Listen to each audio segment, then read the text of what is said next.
It is best to know the language and the Word of God and accept this as part of your daily life. This will help you stray from temptation and avoid sinful things. A higher God consciousness will help you avoid wrongdoing.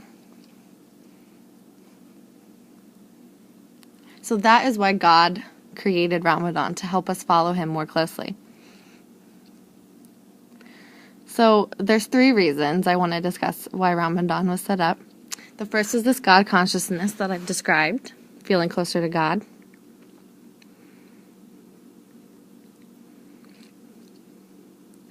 Now, I want you to understand this word of consciousness.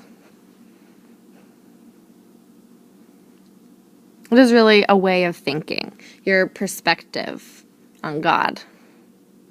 To know that He is always with you and to always be thinking of Him.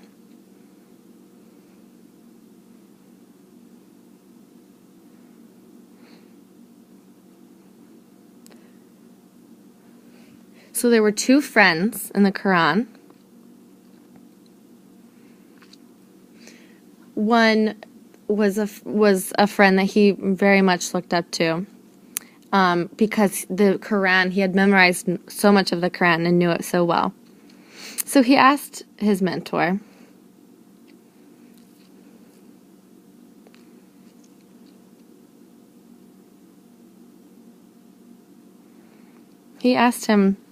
what does this word mean?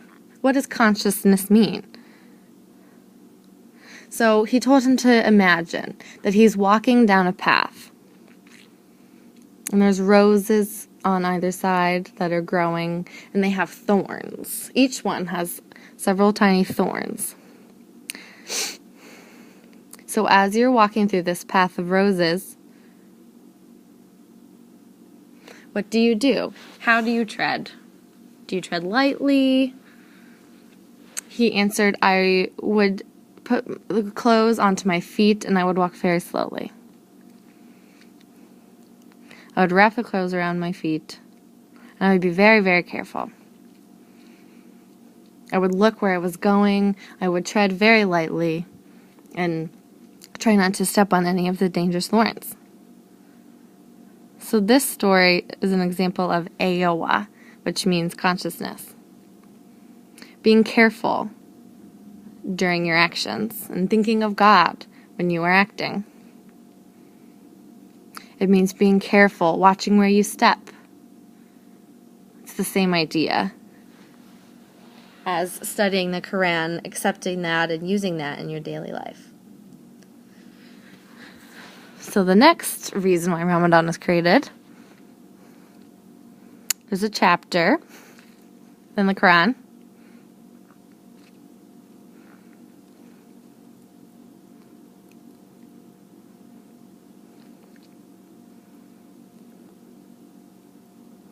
it says that each person must teach themselves self-control, and it was very important. It's also connected to this God consciousness. When you are conscious of God, you have self-control during your life.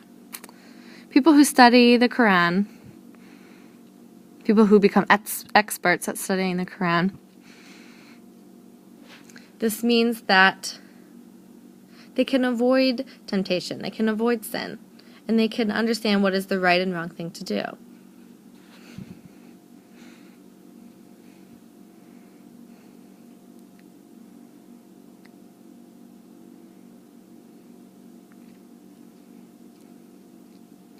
If you look at everyday world, you see most people saying, oh, do whatever you want. And this means that this likelihood of giving into temptation will increase. It doesn't mean that these people aren't happy, but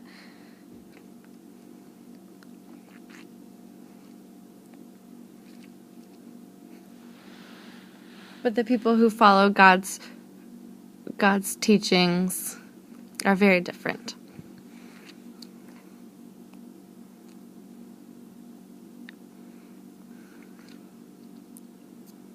You should be peaceful, and you should be happy and peaceful and get along with your fellow man.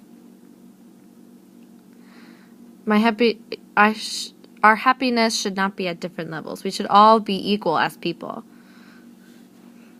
It's very important for humanity to be able to control ourselves. If we did not have self-control, it would mean that we would be out in the world doing whatever we wanted, creating chaos. So, yes, there are laws set up to control people, but a lot of people ignore these laws and just do whatever they want.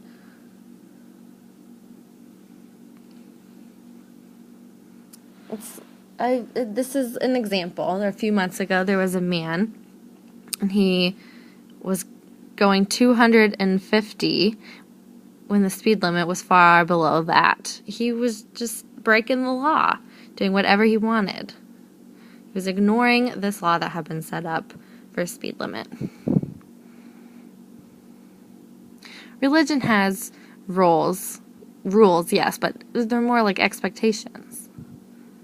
And they show you how to live in the world, how you can follow these rules so that you are living righteously. So how does fasting relate to this?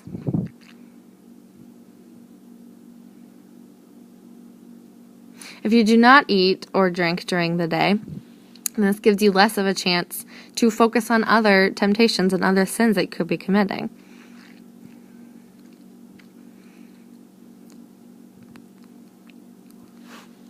It becomes easier for you to put aside these feelings of temptation, and it gives you a higher sense of self-control. For example, I know that in the past you all have felt very hungry.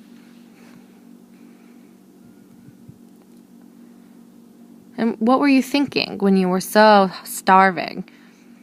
Were you thinking of going out and creating havoc and doing sinful things and doing whatever you wanted? No, you were focused on your hunger. Your focus was on the inside. It means that you forgot about those temptations that you would have been thinking of otherwise. So that is God wanting to teach us this self-control.